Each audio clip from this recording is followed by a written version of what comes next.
Welcome to Mukta series. এদিকে হংরোরা যখন নিজেদের জমি নিজেদের আন্ডারে আনছিল তখন গুজিন সেখানে চলে আসে। সে বলে, আপনি সব নিতে পারবেন, কিন্তু নিগুন পর্বতটি আমাকে দিয়ে দিতে হবে। আমি জানি আপনাদের মধ্যে একটা নিয়ম আছে, আপনাদের মধ্যে যে জেতে তার কথাই সবার শুনতে হয়। তাই আমি আপনাদের বলবো আমার সঙ্গে ফাইট করুন। যদি আমি জিতি তাহলে আমি যেটা বলবো সেটা আপনাদের শুনতে হবে। একজন সৈনিক তখন তার সঙ্গে ফাইট করতে যায়। গুজিন প্রথমে অনেক মার খাচ্ছিল, কিন্তু পরে যখন সে আইনের চেহারাটা মনে করে তখন তার অনেক কষ্ট হয়। তার রক্ত তার তলোয়ারের উপর লাগতেই সেটা তার আসল রূপে চলে আসে আর সে ফাইটে জিতে যায় এবং সে নিগুন পর্বত পেয়ে যায়। এরপর দেখা যায় মহারাজ আইনকে নিগুন পর্বতের পাশ দিয়ে দিয়েছে। আইনের মন খারাপ ছিল, তবে এটা পেয়ে সে কিছুটা খুশি হয়। তখন আমাদেরকে দেখানো হয় গুজিন যখন এটা মহারাজকে দিচ্ছিল তখন মহারাজ বলে, তুমি নিজে দিলেই তো পারো। কিন্তু গুজিন বলে, মহারাজ আপনি দিলে এটা বেশি ভালো দেখায়। এরপর আইন তার দুই বন্ধুকে নিয়ে নিগুন পর্বতে চলে আসে। সেখানে এসে সে অনেক ড্রিঙ্ক করে আর সে বলতে থাকে, প্রথম ভালোবাসাটা আমার একটা ভুল মানুষের সঙ্গেই হয়ে গেল। গুজিন দূর থেকে সব কথা শোনে, কিন্তু সে তার কাছে যেতে পারে না। এরপর দেখা যায় প্যালেসে হুয়াশুকে কোনো পদে রাখা হয় না, তাই সে মহারাজের উপর অনেক রেগে যায়। সে যখন তার সঙ্গে দেখা করতে চায় তখন জানতে পারে মহারাজ লানফান হেভেন প্ল্যাটফর্মে আছে। সে যখন সেই জায়গায় যায় তখন দেখতে পায় লানফানের উপরে থান্ডার স্ট্রাইক হচ্ছে। হুয়াশু বুঝতে পারে না মহারাজ এমন কি অন্যায় করেছে যে তাকে শাস্তি দেওয়া হচ্ছে। এরপর তার শাস্তি শেষ হলে হুয়াশু যখন তাকে নিয়ে আসে তখন লানফান তাকে সবকিছু বলে। লানফান বলে, তোমাকে আর কিছু লুকাতে হবে না, আমি জানি তুমি কি করেছো। অর্থাৎ ট্রুথ মিরর নষ্ট হয়ে যাওয়া, তীর বদলানো, এই সব কাজ হুয়াশু করেছে এই কথা মহারাজ জানে এবং সে হুয়াশুর বদলে নিজে শাস্তি ভোগ করে এসেছে। হুয়াশু সেখান থেকে চলে যেতে চাইলে মহারাজ বলে, হুয়াশু আমি জানি তুমি এমন মেয়ে নও, তাহলে তুমি এরকমটা কেন দেখাও? আমি তোমাকে ছোটবেলা থেকে চিনি, তুমি অনেক ভালো একটা মেয়ে। হুয়াশু তখন বলে, আমি এত বড় একটা অন্যায় করলাম আর আপনি আমাকে এসব বলছেন? আপনি আমাকে শাস্তি দিন। লানফান বলে, তুমি যদি সত্যি শাস্তি পেতে চাও তাহলে আমাকে বিয়ে করো। আমি সত্যি চাই তুমি আমার স্ত্রী হও। আমি জানি তুমি তোমার ক্ল্যানকে সবসময় সুরক্ষায় রাখতে চাও, সেটা আমরা একসঙ্গে থেকেও করতে পারবো, তবে খারাপ পথে নয়, ভালো পথে। হুয়াশুর চোখ দিয়ে তখন পানি পড়তে শুরু করে আর সে বিয়ের জন্য রাজি হয়ে যায়। এদিকে আবারও ফ্যাংমিং ফ্যাংইনের প্যাগোডাকে নষ্ট করে দেয়, তবে সে এমন ভাব করে যে এটা এমনিতেই নষ্ট হয়ে গেছে। আসলে তার মূল লক্ষ্য হলো দাজি পর্বতের সবাইকে এখানে নিয়ে আসা, যাতে ময়ূর রাজা দাজি পর্বতে গিয়ে কিলিং সিড বপন করতে পারে। কিন্তু তারা এখানে এসে বুঝতে পারে ফ্যাংইনের স্পিরিটের অবস্থা খুবই খারাপ। গুজিন তখন বলে, আমার কারণে একদিন ফ্যাংইনের এই অবস্থা হয়েছিল, তাই আমি নিজের জীবন দিয়ে হলেও তাকে ঠিক করব। এই কথা কিংই গিয়ে আইনকে বলে দেয়। আইন যখন বুঝতে পারে গুজিনের জীবন সংকটে আছে তখন আইন চলে যায় নেদার রিলেমে, কারণ সেখানে ফ্যাংইনের স্পিরিটে যে অংশটা রয়েছে সেটা পাওয়া গেলে হয়তো সে ঠিক হয়ে যাবে। আইন আউগিকে বলে, আমি রাজি আছি। আউগি তখন তাকে শিউয়ানের কাছে পাঠিয়ে দেয়। এরপর সে যখন নিজের কোরের অংশ শিউয়ানকে দিয়ে দেয় তখন সে অজ্ঞান হয়ে যায়। এদিকে বাকিরা সবাই গুজিনকে থামাতে যায় যে আইন নেদার রিলেমে গেছে। গুজিন যখনই জানতে পারে যে আইন নেদার রিলেমে গেছে তখনই সে বেরিয়ে পড়ে। অন্যদিকে আইনের জ্ঞান ফিরলে শিউয়ান তাকে স্পিরিটের অংশ দিয়ে দেয়। আইন তখন বলে, ধন্যবাদ মহারাজ আউগি। এই কথা শুনে শিউয়ান বলে, তুমি আমাকে আউগি কেন বলছো?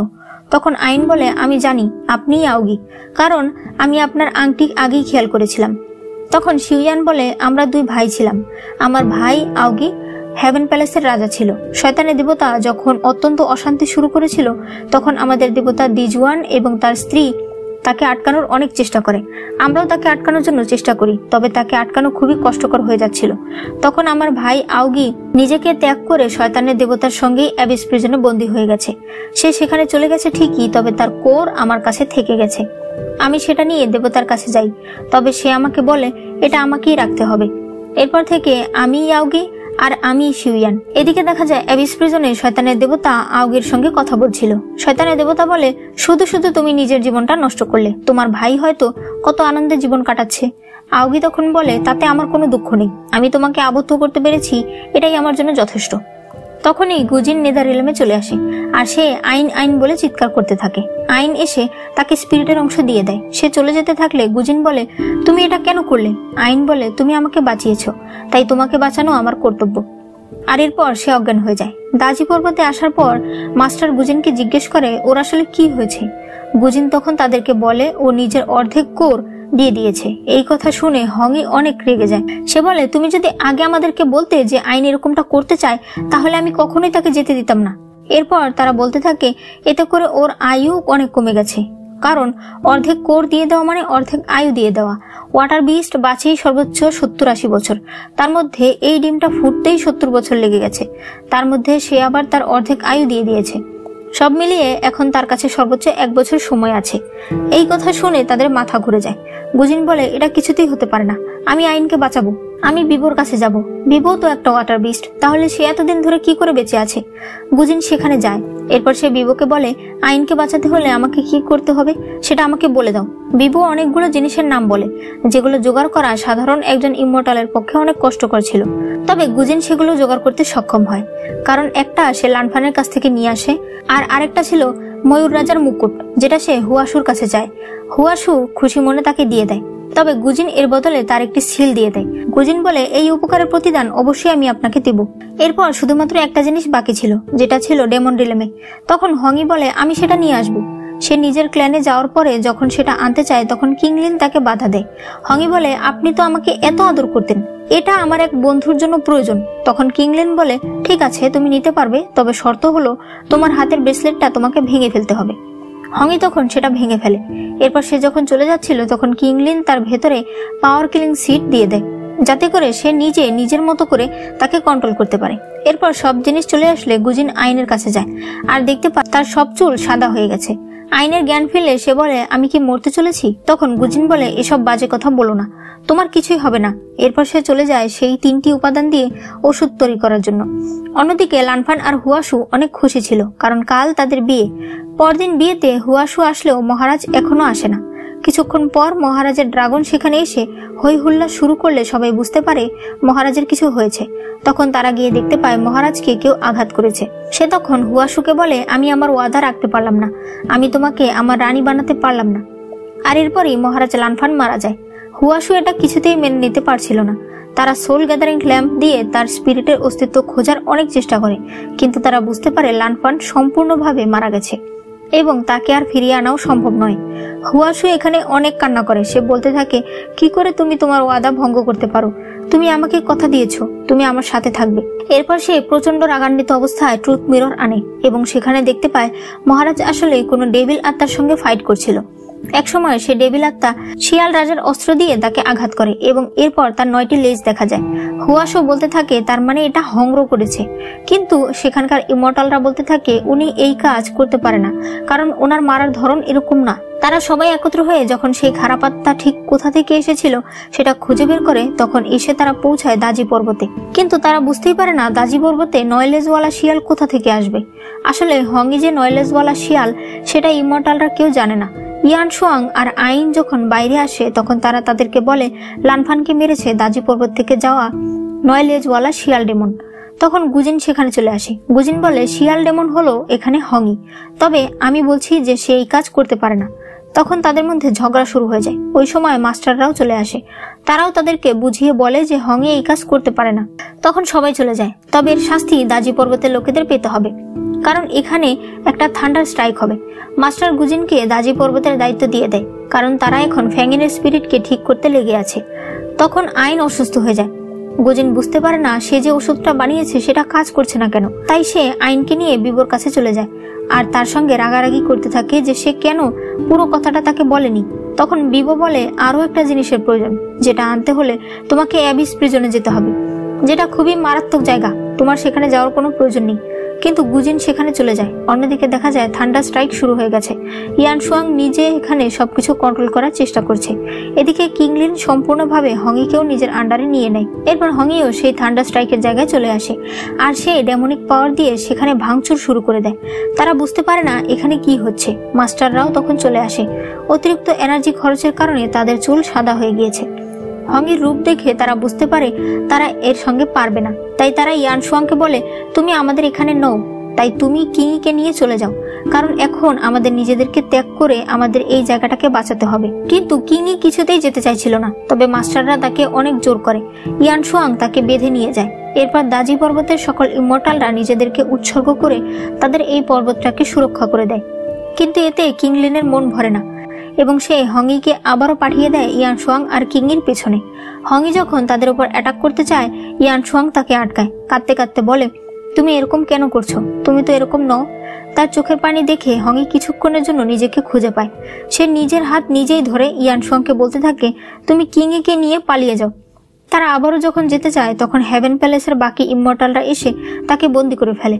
এরপর তারা যখন দাজি পর্বতে যায় তখন দেখতে পায় এখানে সবাই মারা গেছে। তারা বুঝতে পারে তাদের আসতে অনেক দেরি হয়ে গেছে। এদিকে গুজিন সেই মূল্যবান উপাদান নিয়ে আসে, আর এরপর যখন আইনকে দেয় তখন আইনের চুল আবারও কালো হয়ে যায় আর সে আবারও সুস্থ হয়ে যায়। গুজিন তখন তাকে জড়িয়ে ধরে অনেক কাঁদে, কারণ সে তো আসলে তাকে সত্যিই ভালোবাসে। তখন বিবো বলে ফ্যাঙিনের স্পিরিট স্টোন চমকানো বন্ধ করে দিয়েছে, হয়তো দাজি পর্বতের কিছু হয়েছে।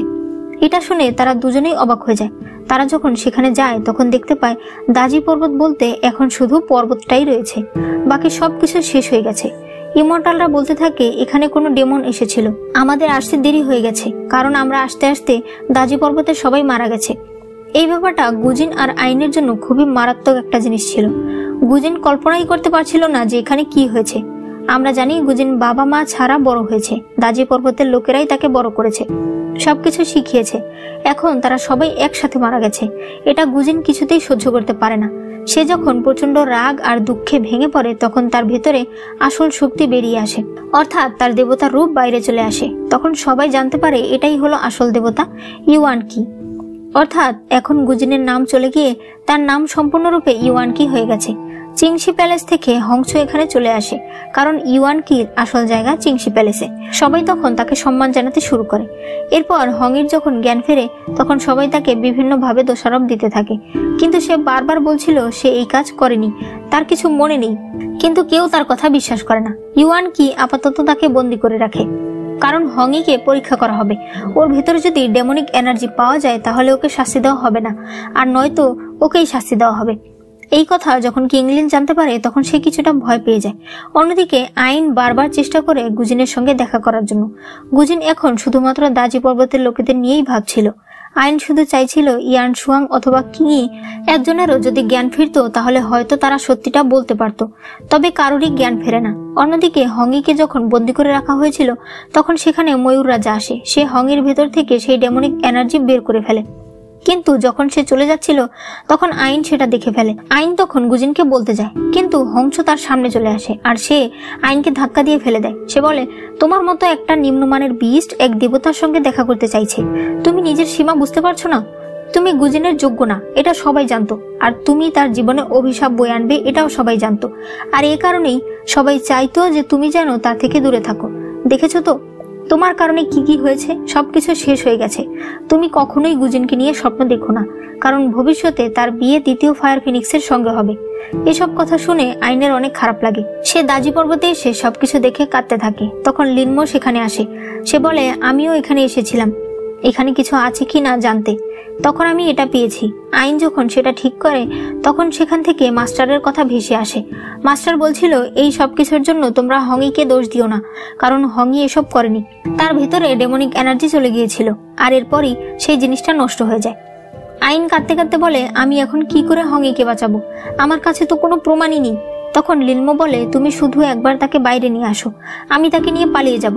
ভবিষ্যতে আমরা প্রমাণ করব যে অন্যায়টা হংই করেনি, কিন্তু এখন যদি তার উপর থান্ডার স্ট্রাইক হয় তাহলে তাকে বাঁচানো যাবে না। এদিকে শাস্তি দেওয়ার সময় চলে আসে। অন্যদিকে আইন হংইকে মুক্ত করে দেয় আর সে তাকে লিনমোর কাছে নিয়ে যায়। হংই আইনকে ছেড়ে যেতে চাইছিল না, তবে আইন বলে, তুমি যাও, আমাকে এদের সবাইকে বোঝাতে হবে। ইউয়ানকি আসলে আইন বলতে থাকে, হংই কোনো দোষ করেনি, আমি একটা স্টোন পেয়েছিলাম যেখানে মাস্টার বলছিল যে হংই কোনো দোষ করেনি, কিন্তু সেটা এখন ধ্বংস হয়ে গেছে। কিন্তু হুয়াশু এই কথা অনেক রেগে যায়। সে ইউয়ানকিকে বলে, তুমি কি লানফানের মৃত্যুর বিচার করবে না, দাজি পর্বতের লোকেদের মৃত্যুর বিচার করবে না? সবাই তখন নিচে বসে বলতে থাকে, আমরা হংয়ের বিচার চাই, আর সাথে আইনেরও বিচার চাই। ইউয়ানকি তখন বলে, আইনের শাস্তি হলো সে এক ঘরে বন্দি থাকবে, ও কোথাও যেতে পারবে না আমার অনুমতি ছাড়া। এসব কিছু আমার জন্যই হয়েছে, আমি যদি ওকে বাঁচানোর জন্য এত চেষ্টা না করতাম, দাজি পর্বত ছেড়ে না যেতাম, তাহলে এইসব কিছু হতোই না। এরপর সে আইনকে বন্দি করে দেয়। আইন যখন গুজিন বলে ডাক দেয় তখন গুজিন বলে, এই নাম ধরে আমাকে আর ডাকবে না, এই নাম আমাকে দাজি পর্বত দিয়েছিল, এখন সেই পর্বতই নেই, তাহলে আমার এই নামও নেই। আমার ভুলের কারণেই আজ দাজি পর্বত নিঃস্ব হয়ে গেছে। আমি যদি ওয়াটার বিস্টের ডিমটাকে না নিয়ে আসতাম আর সেটাকে নিজের হাতে না ফোটাতাম তাহলে আমার সঙ্গী সাথীরা সবাই বেঁচে থাকতো। আইন বলে, এজন্য কি তুমি পস্তাচ্ছ? ইউয়ানকি বলে, হ্যাঁ, এজন্য আমার প্রায়শ্চিত্ত করতে ইচ্ছে করছে। বাইরে এসে গুজিন তার লোককে বলে, সত্যি কি আশেপাশে কোনো ডেভিল এনার্জি পাওয়া গেছে? তারা তখন ডেভিল এনার্জির খোঁজ করতে থাকে। এদিকে হংই যখন নিজের রিলেমে ফিরে এসেছে তখন সবাই নিজেদের পাওয়ার দিয়ে তাকে ঠিক করে দেয়। এরপর তারা যখন তাদের রাজার সঙ্গে দেখা করতে যাচ্ছিল তখন দেখতে পায় হংইর আন্টি হঠাৎ বাইরে এসে পড়ে যায়। কি হয়েছে জিজ্ঞেস করলে সে বলে মহারাজকে কেউ মেরে ফেলেছে। তারা তখন মহারাজের কাছে যায়, তখন দেখতে পায় সেখানে একটি তলোয়ার রয়েছে যেটা ইমমর্টালদের তলোয়ার। সুতরাং ইমমর্টালরা ডেমন রাজাকে মেরেছে। এদিকে গুজিন সবকিছু খোঁজ করতে করতে সে ডেমন পর্যন্ত পৌঁছে যায়। বাধ্য হয়ে কিংলিন তখন তার সামনে চলে আসে আর তাদের মধ্যে ফাইট শুরু হয়ে যায়। এদিকে আইনের কাছে হুয়াশু চলে আসে আর সে তাকে বলে, তোমাকে এখন আমার সঙ্গে যেতে হবে, কারণ ইউয়ান কি আমাকে তোমাকে শাস্তি দেওয়ার জন্য বলেছে। আইন এ কথা বিশ্বাস করে না। তখন হুয়াশু আইনকে গুজিনের সিল দেখায়, যেটা অনেক আগে গুজিন তাকে দিয়েছিল। আইন তখন আর কিছু বলতে পারে না। এদিকে ডেমন রিলেমে সবাই মিলে এক লোককে ধরেছে যে কিনা তাদের উপর আক্রমণ করেছে। হংই বলে, তোমার এত বড় সাহস, তুমি আমাদেরকে মারতে এসেছো? তখন সে বলে, তুমি আমাদের মহারাজ লানফানকে মেরেছ, তোমাকে তো মরতেই হবে। আর তোমাকে যে সাহায্য করেছে সে তো আজকেই মারা যাবে, কারণ আজকে তাকে শাস্তি দেওয়ার জন্য নিয়ে যাওয়া হয়েছে। এই কথা শুনে হংয়ের মাথা নষ্ট হয়ে যায় আর সে লিনমোর দিকে তাকালে লিনমো তাকে পাশ দিয়ে দেয়, অর্থাৎ তারা এখন তাদের আর্মি নিয়ে সেখানে যাবে। অন্যদিকে হুয়াশু আইনকে নিয়ে এসেছে। সে তাকে হাঁটু গেড়ে বসতে বলে, কিন্তু আইন বলে, আমি তোমার কাছে নতজানু হব না।